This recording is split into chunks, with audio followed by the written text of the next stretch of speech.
1000 காடு வெட்டிகளை தோற்கடிக்கக்கூடிய வல்லமை ஒரு இளையராஜா பாட்டுக்கு அப்பா! இருக்கு அப்பா! அப்படின்னு. அப்பா! என்ன நான் சொல்றேன் கேளுங்களேன். ஏன்னா, காதல் அந்த ஒரு சீட் தானே. அது ஒரு மனசுக்குள்ள வர வைக்கிறது ஒரு இனம் புரியாத ஒரு விஷயம் இருக்குல்ல.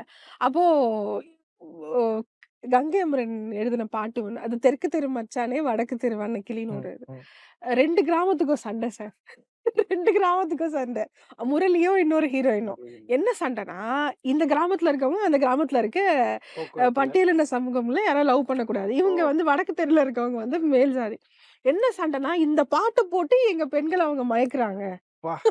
இப்போ இந்த கூலிங் கிளாஸ் ஜீன்ஸ் பேண்ட் சொல்றோம்ல, அந்த மாரி ஒரு கேஸ் நடக்குது. 144லாம் நடக்குது. இந்த பாட்டு ஸ்பீக்கர்ல போட்டதுனால தான், எங்க பொண்ணுங்கள வந்து இது பண்றாங்கன்னு சொல்லி, கங்கையமரனோட இதுக்கு காரணம் கங்கையமரன். அவருக்கு தெரியாம. ஆமா. ஆ, ஆ. அப்போ நான் கூட யோசிப்பேன். அப்ப நெறைய பேர் சொல்லுவாங்க, "நீங்க எப்படி லவ் பண்ணீங்க?" நான் இளையராஜா பாட்டு கேட்டேன். அந்த டைம் இப்ப பாருங்களேன், அந்த காலத்துல வந்து அந்த ஹிப்பி தல, ஹேர் ஆ, ஸ்டைல் ஆ. இதெல்லாம் ஓகே. சுப்பிரமணியபுரத்துல வர ஆ, மாரி தான். ஆ. போனா போது அப்படின்னு இருக்கும். ஆனா என்ஹான்சர்ன்னு ஒண்ணு இருக்குல்ல.